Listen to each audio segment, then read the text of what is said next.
Donc, commençons tout de suite. Donc, chez Galigio et avec les outils qu'on propose, voilà, notre objectif, ça a toujours été voilà, de permettre à un utilisateur pas forcément aguerri à tout ce qui est géodécisionnel, tout ce qui est géospatial, etc., de pouvoir quand même utiliser ses capacités voilà, spatiales dans ces outils de BI, dans ces outils décisionnels. Pour cette nouvelle version, on a essayé vraiment d'avoir le maximum de retours de nos clients, de nos prospects, comprendre comment est-ce qu'ils utilisaient nos produits. Et voilà, et notre but, c'est toujours que le produit soit simple à utiliser, alors qu'on ajoute des fonctionnalités au fur et à mesure du temps.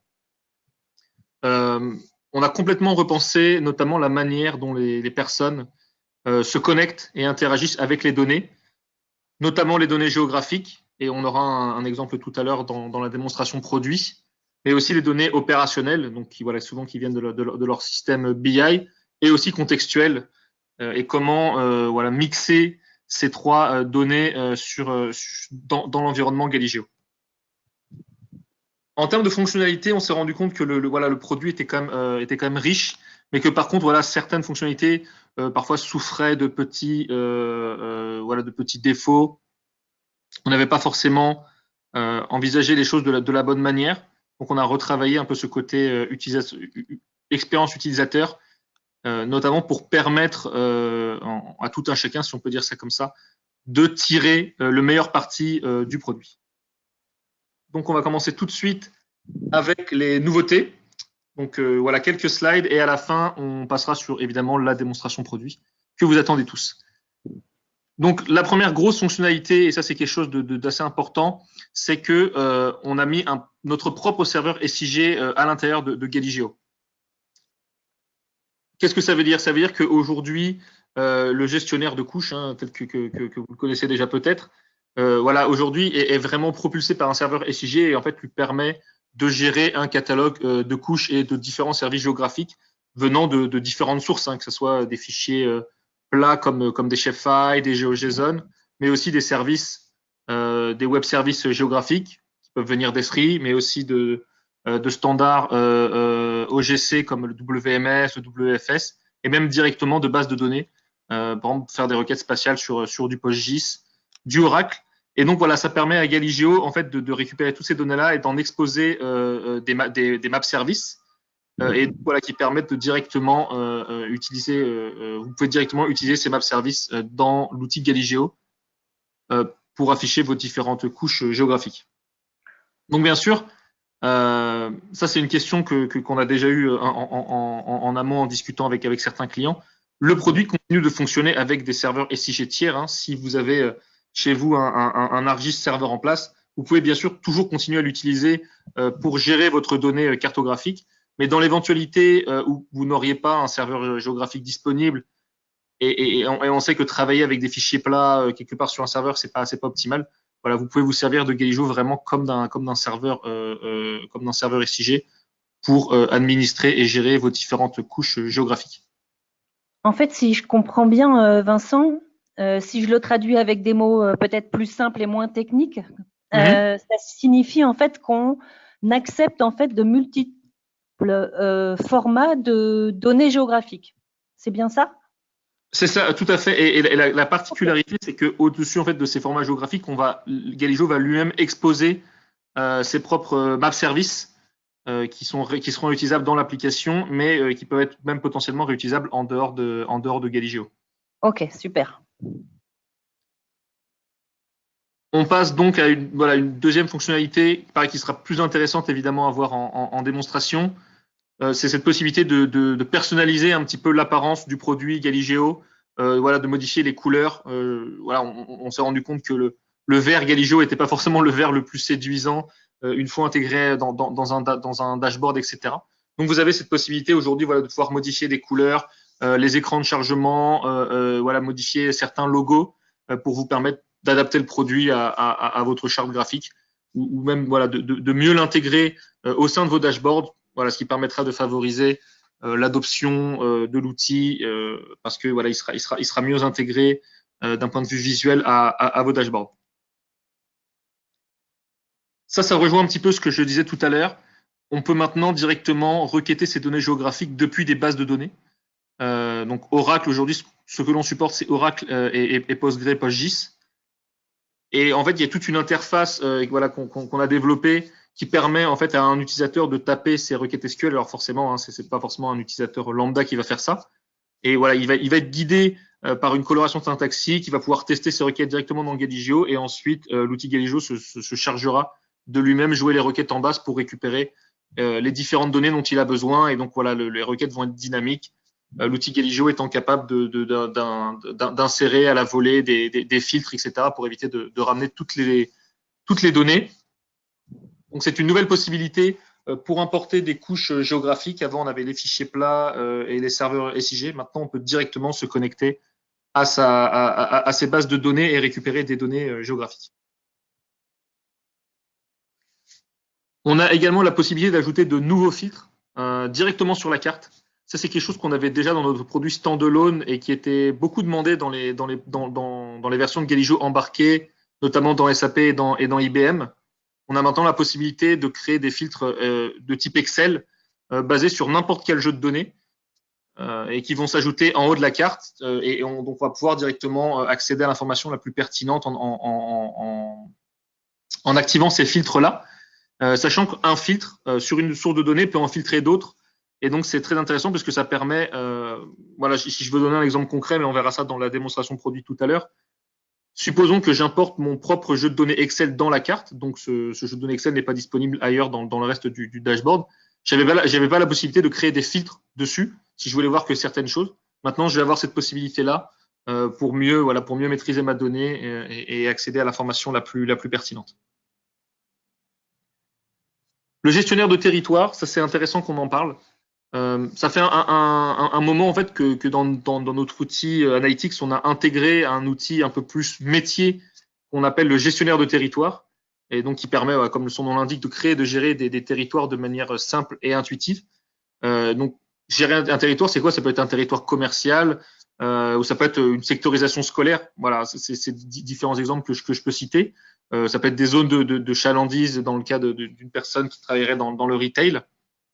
Et donc, voilà, l'outil est capable de générer des différents territoires comme ça, basés sur différents critères que vous allez lui fournir. Et ensuite, voilà, vous avez toute une interface qui vous permet de modifier ces territoires, de les ajuster, de prendre en compte certaines spécificités, etc. On a ajouté de nouvelles choses dans cette version, notamment la possibilité de définir des hiérarchies dès la création d'une sectorisation et de la création de vos territoires. C'est quelque chose que vous avez peut-être pas dans votre produit parce qu'en fait, c'est disponible en option. Vous pourriez vous dire, ah oui, mais moi, je ne savais pas que ça existait, mais je l'ai vu nulle part dans le produit. C'est parce que, en fait, c'est disponible en option. Si jamais vous êtes intéressé pour en savoir plus, n'hésitez pas à revenir vers moi ou vers Nadine pour approfondir le sujet. On ne montrera pas de démonstration de cet outil de gestion de territoire aujourd'hui. Voilà, sachez qu'il existe et qu'il permet de faire des choses vraiment très poussées d'un point de vue métier. Pareil pour celui-ci, la segmentation dynamique, on va passer assez rapidement dessus parce que c'est un peu particulier. Ça permet, pour des acteurs qui notamment s'occupent de choses linéaires comme des routes, des lignes de chemin de fer, des réseaux d'électricité, etc. On a un module de segmentation dynamique, pareil, disponible en option, qui permet de créer des analyses par segmentation dynamique sur les différents réseaux gérés par les entreprises. Voilà, donc je passe très très rapidement dessus, on ne fera pas de démonstration non plus parce que c'est des cas d'usage assez particuliers. Mais voilà, pour les acteurs qui travaillent dans ce domaine-là, c'est quelque chose qui peut être vraiment très intéressant parce que c'est une manière de fonctionner, une manière métier en gros de gérer et de stocker sa donnée. Et donc c'est possible de réutiliser cette manière de gérer et de stocker la donnée directement sur une carte Galigio pour créer différentes analyses thématiques.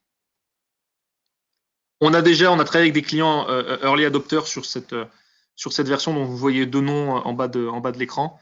Et notamment, on a développé ce module avec eux. Donc voilà, si vous êtes vous-même un acteur qui gérait des réseaux de gaz, des pipelines, des routes, etc., voilà, n'hésitez pas non plus à revenir vers moi, Nadine, et puis on se fera un plaisir d'approfondir le sujet avec vous.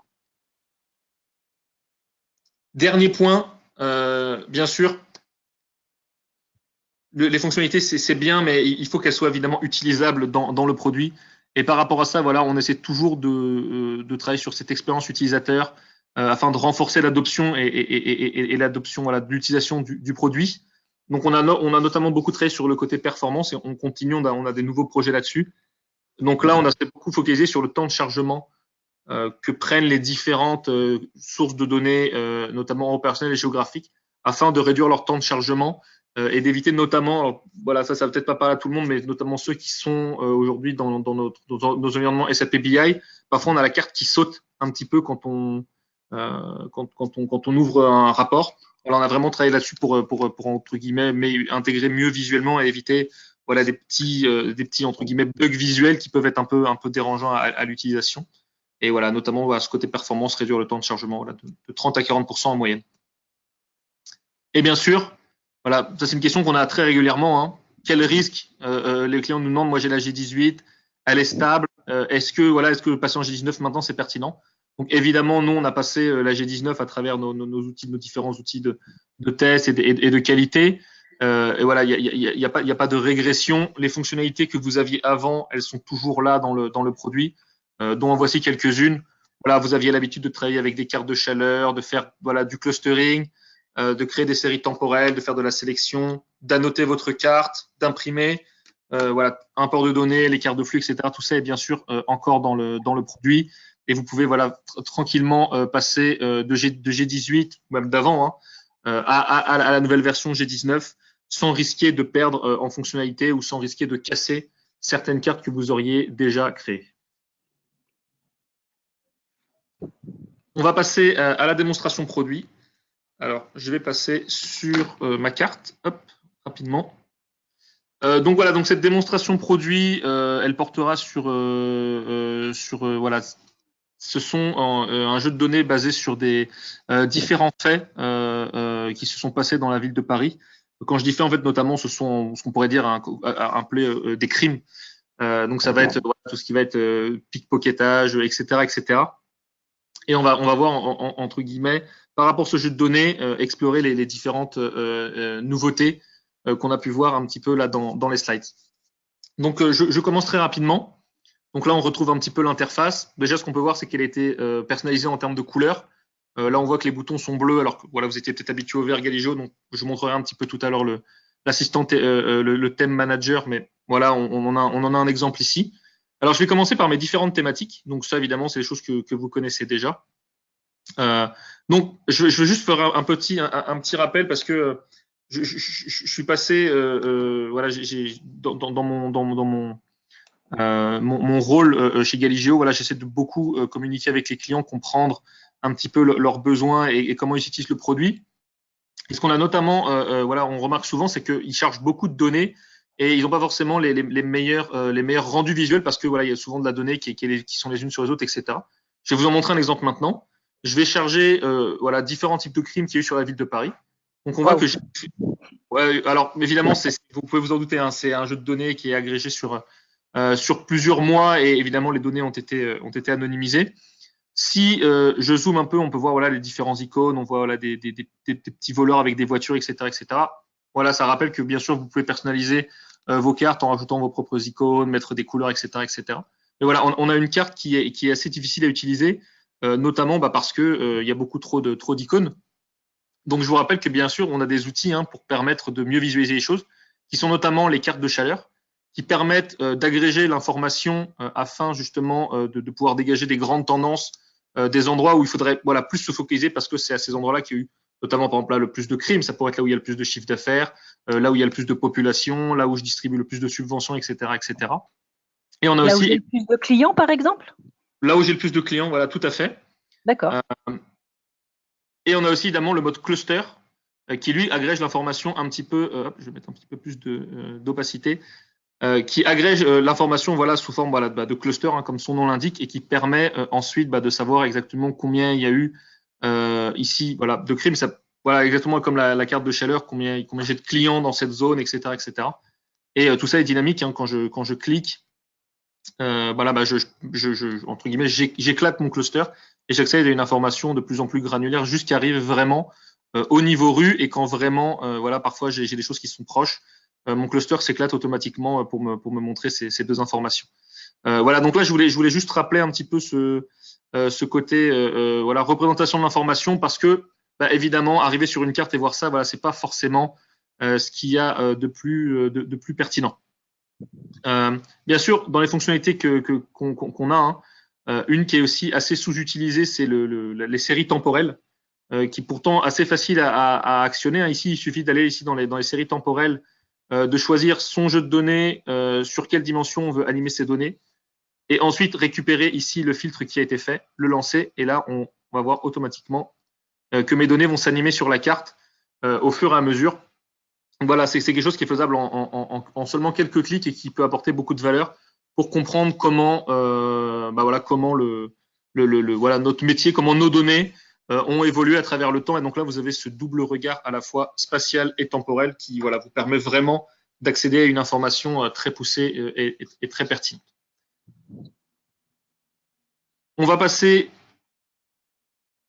ici juste rapidement à une autre chose également. C'est cette capacité justement qu'a l'outil à être capable d'agréger spatialement de la donnée à différents niveaux. Alors, je vais prendre un exemple concret. Là, l'exemple typique, c'est qu'on a, on a les différents crimes. Et voilà ce qu'on pourrait dire, c'est qu'on en a beaucoup. On aimerait savoir combien il y en a par arrondissement, ou on aimerait savoir combien il y en a par quartier de Paris, quelque chose comme ça. Sauf qu'évidemment, par crime, on n'a pas cette information. Supposons qu'on n'ait pas cette information. Je vais ici aller dans l'onglet Données. Je vais ici m'appuyer sur mon jeu de données ici, donc basé sur un Excel, mais en fait, peu importe, hein, que ce soit votre jeu de données BI, un jeu de données Excel, ou même un jeu de données géographique, vous pouvez faire la même chose. Je vais ouvrir ici mon éditeur de données. Je vais aller dans mon onglet cartographie. Et là, ce qu'on va voir, c'est qu'ici, justement, j'ai créé une couche, j'ai créé une nouvelle couche géographique qui s'appelle les districts de Paris. Et comme vous pouvez voir, en fait, cette couche est aussi basée sur la latitude et la longitude, donc sur directement les coordonnées XY de mes crimes. Sauf qu'ici, et c'est quelque chose qui parfois est un peu caché, j'ai décidé en fait de projeter ça sur une autre couche géographique que j'ai importée à côté, qui sont ici voilà les arrondissements de Paris.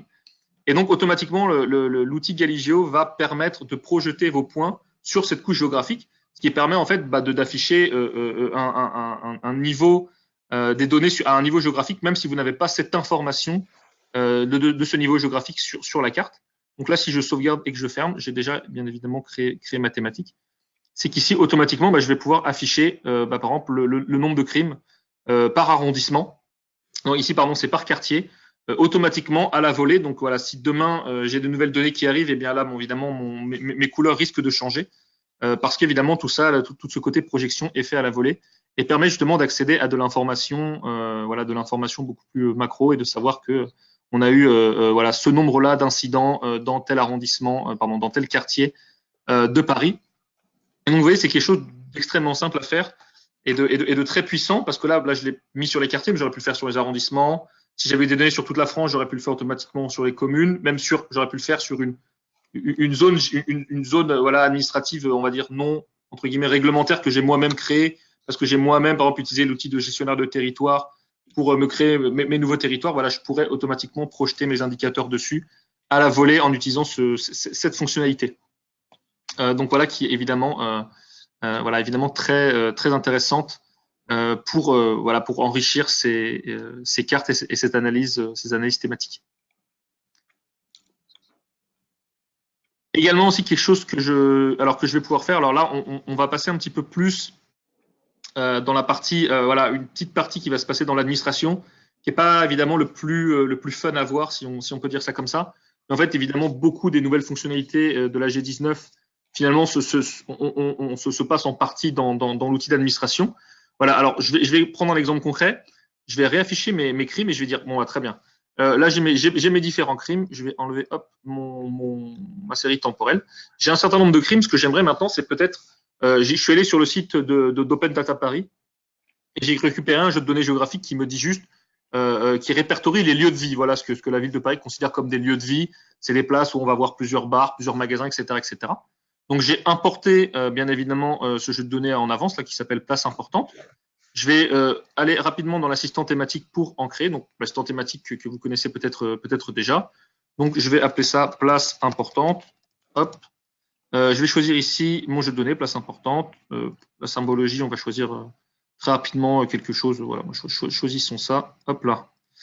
Voilà, puis vous avez différentes choses. Hein, j'aurais pu mettre un label, etc., etc. Et voilà, ça va automatiquement m'afficher cette carte sur la couche. Pardon, cette couche sur ma carte. Hop, si je cache, notamment, je vais réagréger ici en cluster mes différents incidents. Donc là, on voit que voilà, j'ai plein de petits losanges. Alors, c'est des hexagones qui représentent mes lieux de vie.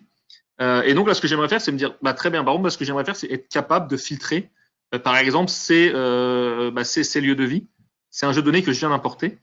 Et bien sûr, la manière dont je pourrais faire ça, c'est me dire, voilà, il faudrait aussi que je l'importe, par exemple, du côté de la BI, ce qui complique beaucoup les choses. Mais là, j'ai la possibilité justement de créer directement des filtres. Donc, je vais aller dans la configuration. Je vais aller dans ici un nouvel onglet qui s'appelle filtre et qui va me permettre justement de dire par rapport à ce jeu de données place importante, je veux filtrer. Bon, je vais laisser par ID. Je vais cliquer sur ajouter. Donc là, je peux lui donner un nom.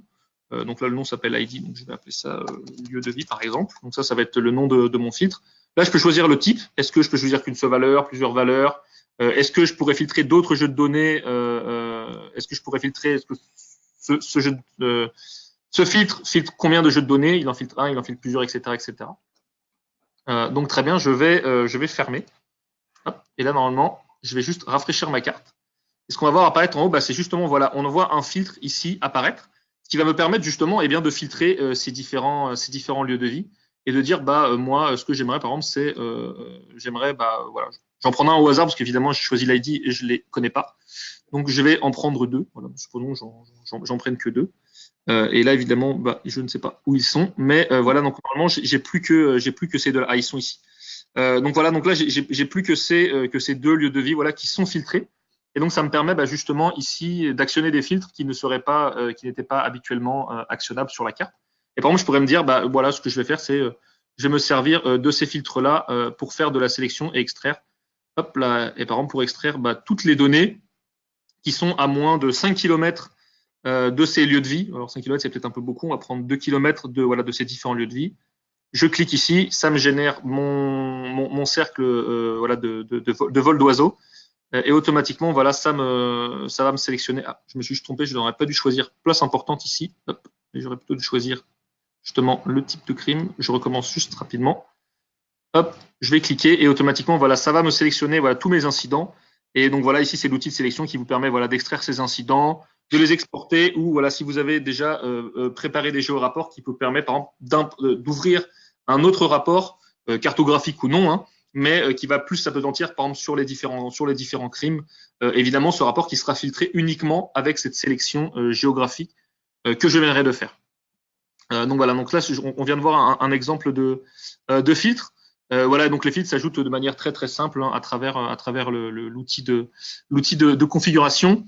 Donc l'outil de configuration, évidemment, il est aujourd'hui pas accessible aux utilisateurs finaux, mais ça c'est quelque chose sur lequel on compte travailler dans le futur pour leur permettre eux-mêmes de manière self-service, de manière autonome, d'ajouter leur propre filtre sur la carte si jamais on décide de leur en laisser le droit. Très bien. Je vais maintenant passer justement un petit peu plus sur cette partie nouveauté qui est comment est-ce que justement, j'ai beaucoup parlé du serveur SIG embarqué, comment est-ce que tout ça s'articule, à quoi ça ressemble. Donc je vais passer ici dans l'espace d'administration et donc je vais cliquer sur le catalogue et on va justement accéder à cette nouvelle interface de gestion des couches cartographiques qu'on a appelé ici le Map Manager. Donc, vous voyez qu'ici, j'ai déjà importé un certain nombre de couches. Donc, évidemment, là, c'est notre serveur interne chez Galigeo. Donc, il y a énormément de choses. Et donc, tout ça, en fait, ça constitue un catalogue de données géographiques que j'ai, qu'on a constitué chez Galigeo. Et chaque couche est capable d'être attaquée par un web service qui est automatiquement délivré par Galigeo. Et donc là, comme vous le voyez, on peut importer de la donnée à la fois shapefile qui viendrait d'un serveur S3, du WFS si vous avez un serveur open source ou même directement des requêtes SQL. La manière dont ça fonctionne, c'est extrêmement facile. Ici, vous avez les différents types de couches à ajouter.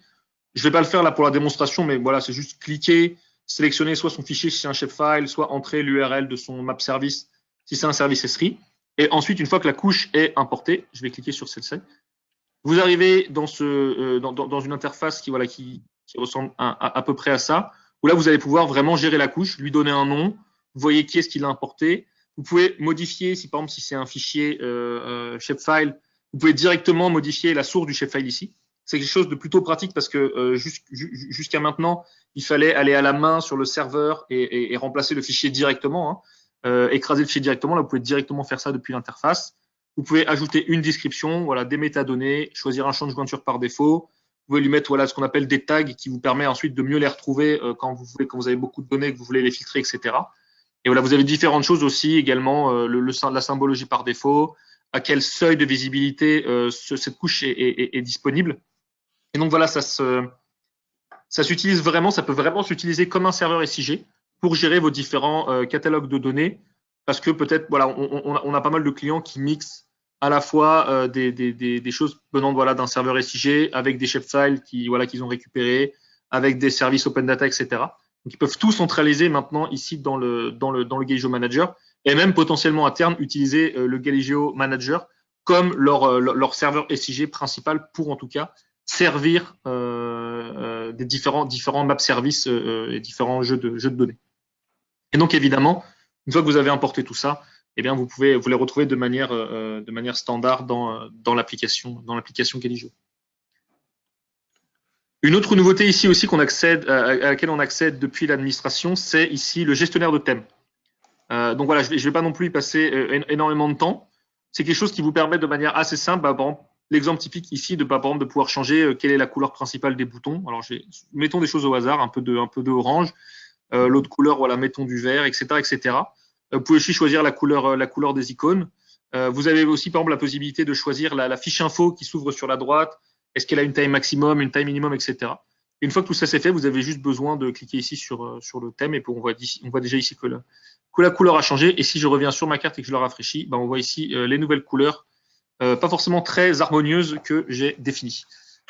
Donc voilà, donc vous avez voilà cette possibilité de plus customiser, personnaliser ces couleurs. Et voilà, vous pouvez aussi notamment rajouter dans l'écran de chargement principal votre logo. Par défaut, c'est un logo Galigeo dans l'écran de chargement de la carte. Vous pouvez mettre votre propre logo et du coup votre propre couleur pour coller plus à vos couleurs d'entreprise. Et c'est quelque chose qui est assez apprécié, évidemment, quand on peut évidemment coller à la charte graphique des différents tableaux de bord. Différentes choses, quelque chose aussi qui peut être assez important, évidemment, là qui va plus concerner les gens qui sont sur la partie administration, mais j'en parle très rapidement. C'est qu'ici, en fait, on a amélioré la manière de gérer les utilisateurs Galigeo, où là, vous pouvez notamment directement depuis cette page, savoir la dernière fois qu'ils se sont connectés, leur affecter un rôle, les supprimer s'il y a besoin, et aussi, important, modifier leur password, modifier leur mot de passe, qui était quelque chose en fait finalement d'assez compliqué avant dans Galigeo. Et qui du coup en fait était assez compliqué dès qu'un utilisateur avait perdu son mot de passe. Par exemple, si l'utilisateur et un client utilisait la version standalone de Galigeo, et bien parfois c'était assez compliqué de réinitialiser les mots de passe. Voilà, maintenant tout se fait ici depuis l'espace d'administration. Donc voilà, pour une gestion centralisée des données, des données utilisateurs. Vous avez aussi cette partie, là ici c'est source de données. Je parlais tout à l'heure notamment de la possibilité de directement se connecter à des bases de données pour récupérer des jeux de données géographiques. C'est aussi ici que ça va se faire. Alors, je ne vais pas le montrer parce que c'est vraiment pas super intéressant. Mais voilà, c'est ici que vous pouvez choisir de vous connecter à vos bases Oracle ou vos bases Postgre. Vous définissez la connexion à votre base, etc., etc. Et vous pouvez ensuite taper différentes requêtes qui remonteront des choses. Vous pouvez mettre des variables pour que ça soit dynamique. Par exemple, vous pouvez notamment mettre des variables et ensuite, quand l'utilisateur ouvrira sa carte, il y aura un prompt qui lui dira, voilà, entre-moi ta valeur, et l'utilisateur entrera sa valeur et automatiquement la sera jouée en base et les données seront ramenées par rapport à ce que l'utilisateur aura choisi. On va arrêter sur cette partie administration, qui n'est pas forcément, on va dire forcément très intéressante à voir d'un point de vue produit. En tout cas, sachez que il y a eu énormément de nouveautés qui se passent dans l'espace d'administration et qui en fait ont pour but évidemment d'énormément simplifier la vie de ceux justement qui créent des cartes, qui se connectent aux sources de données et puis qui gèrent tout ça derrière, etc. pour que les gens puissent les consommer, pour qu'ils aient en fait pas besoin de sortir de l'outil Galigeo pour faire ça. et qui puissent voilà, vraiment tout centraliser dans cet espace d'administration. Je vais finir sur une petite fonctionnalité qu'on a modifiée également. On a un système d'annotation qui permet en fait de faire du storytelling directement sur la carte, hein, et de dire, là, en l'occurrence, voilà, la carte, elle a beaucoup de données, mais supposons que je veuille m'appesantir plus dans une zone. Je pourrais très bien ici, par exemple, placer un point et écrire ici du texte. Voilà, je sais pas. Je vais écrire à regarder. Voilà, hop. Et du coup, ici automatiquement, voilà, j'ai une annotation qui se crée sur la carte. Et en fait, par défaut, ce qui se passait, c'est que dans les anciennes versions, cette annotation était visible par tout le monde par défaut. C'est-à-dire que moi, j'avais mon collègue qui se connectait, il la voyait. Et puis voilà, il y a des annotations du coup qui disparaissaient, qui apparaissaient, etc., sans que l'utilisateur sache vraiment pourquoi. C'était un comportement qui pouvait être assez bloquant. On avait beaucoup de gens qui s'étaient mis à utiliser ces annotations, mais voilà, le comportement derrière était parfois un peu gênant. Donc maintenant, on offre cette possibilité justement de dire est-ce que les annotations sont privées ou publiques. Donc par défaut, elles sont privées, c'est-à-dire que là, en l'occurrence, il n'y a que moi, mon utilisateur, qui va pouvoir voir cette annotation. Par contre, je vais pouvoir la rendre publique et dire voilà, finalement, je l'ai créée. Maintenant, je veux que voilà, les annotations que je crée, elles soient visibles par tout le monde. Et donc voilà, donc ça c'est pareil, quelque chose qu'on a amélioré justement pour permettre vraiment de personnaliser un petit peu l'expérience utilisateur et permettre en fait à chaque pas forcément chaque utilisateur, mais en tout cas chaque société utilisant Galijo, chaque département, d'adapter la carte et les fonctionnalités à ses différents besoins en fonction des besoins métiers, des besoins clients et de la connaissance des gens qui utilisent les cartes.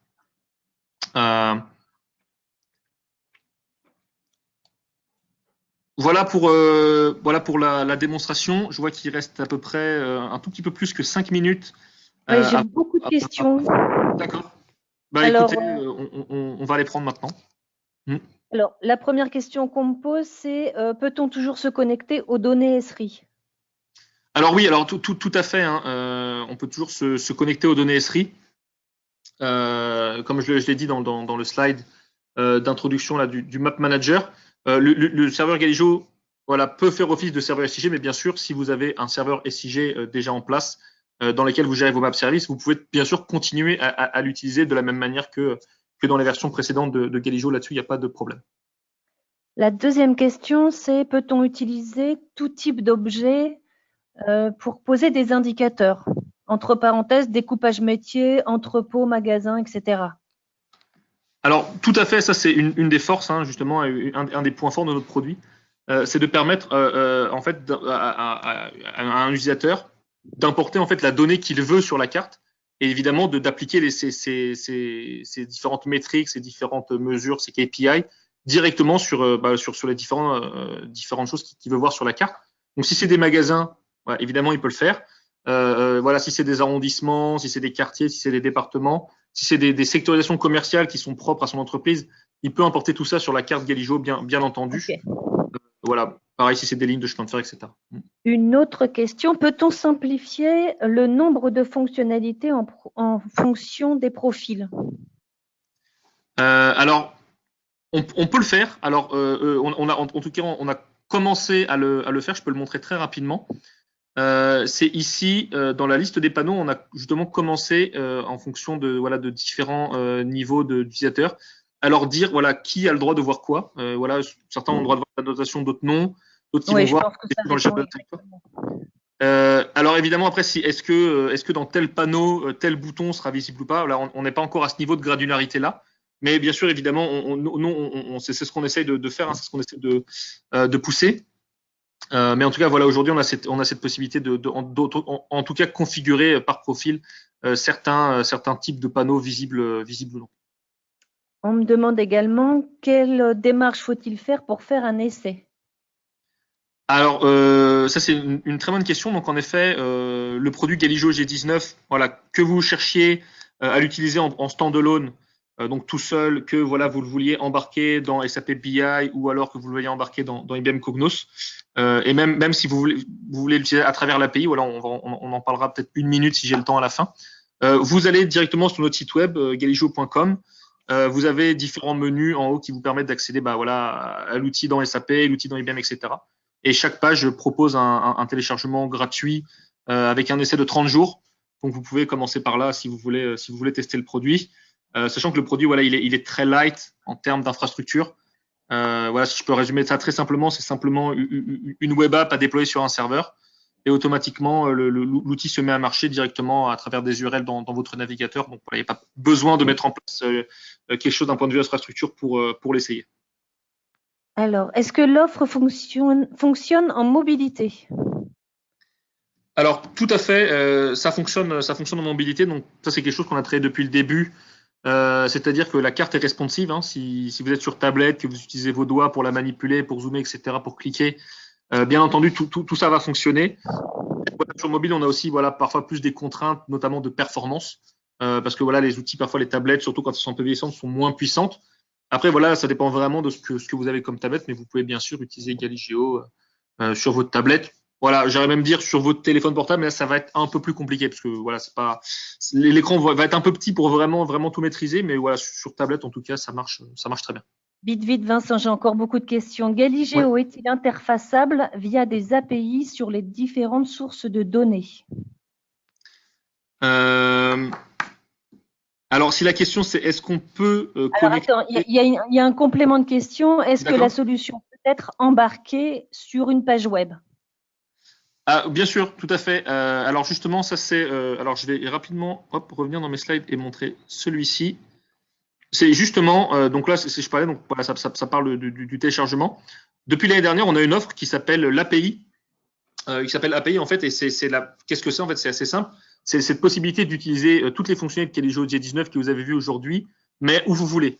C'est-à-dire que nous, on a un produit qui marche tout seul, ce qu'on appelle le standalone, certains le connaissent sous le nom de Galigeo Enterprise. On a l'outil embarqué dans SAP, dans IBM, parce qu'on a développé nos connecteurs. Et l'API vous permet de développer vous-même justement vos connecteurs, vos connecteurs pour intégrer la technologie Galigeo G19 où vous voulez. Et donc voilà, donc que ce soit dans une page web, dans un portail que vous avez créé vous-même, ou même dans un outil de BI que vous utiliseriez et pour lequel nous on n'offrirait pas de connecteur par défaut, vous pouvez utiliser l'API. Donc c'est pas une API qui nécessite un développement compliqué, complexe, de maîtriser du code, etc. C'est une API REST très simple. Voilà, il y en a qu'une seule. C'est quelques lignes de code qui permettent d'intégrer justement la technologie Galigeo où vous voulez. Donc c'est quelque chose. Encore des questions, Vincent, j'ai encore plein de questions. Je pense que tu as répondu parfaitement à cette question et pour approfondir, on peut évidemment avoir un échange en dehors du webinaire. J'ai encore deux questions. Quelqu'un voulait savoir s'il est possible d'afficher la valeur d'un objet BO dans une annotation. Alors aujourd'hui, tout de suite, dans le produit Galigeo J19, non, c'est pas possible parce qu'en fait, quand on annote, on peut pas mettre de variables. Par contre, ce qu'on peut faire, c'est on peut faire ça à travers des labels. Alors, c'est pas forcément, ça répond pas exactement au même cas d'usage, mais bien entendu, des étiquettes, c'est ça. Donc, quand vous avez des objets ponctuels ou des polygones, des choses comme ça sur la carte, vous pouvez bien évidemment mettre des étiquettes dessus que vous pouvez personnaliser, la taille, la couleur, etc. Et eux, par contre, peuvent indiquer des valeurs BO, même plusieurs à la fois.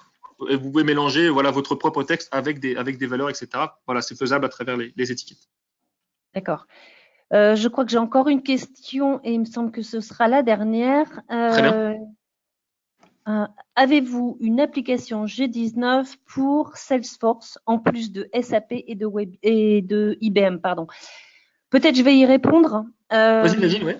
Alors oui, on a une application qui est totalement intégrée à Salesforce. Alors pour tout le monde, le Salesforce est un CRM. Et cette application permet de consommer directement sur la carte les données du CRM.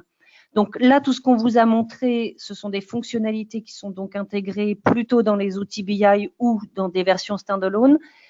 Si quelqu'un souhaite en fait une démonstration de notre application pour Salesforce, n'hésitez pas évidemment à revenir vers moi. On se fera un plaisir de vous présenter les autres produits.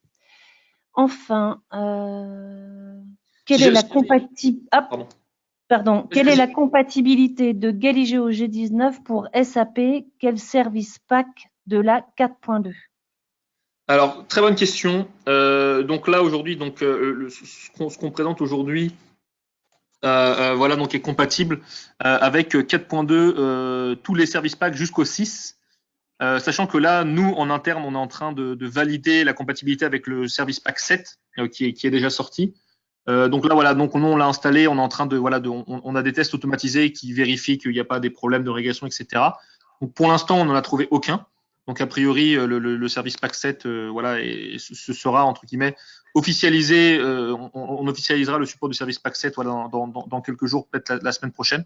En tout cas, voilà, aujourd'hui, vous pouvez être sur n'importe quel service Pack jusqu'à 6 de manière officielle en 4.2. En SAP BI 4.2, bien sûr, pour ceux qui n'auraient pas SAP, on parlait d'une version de SAP. Et il n'y a plus d'autres questions, mais on nous dit parfait, merci bien.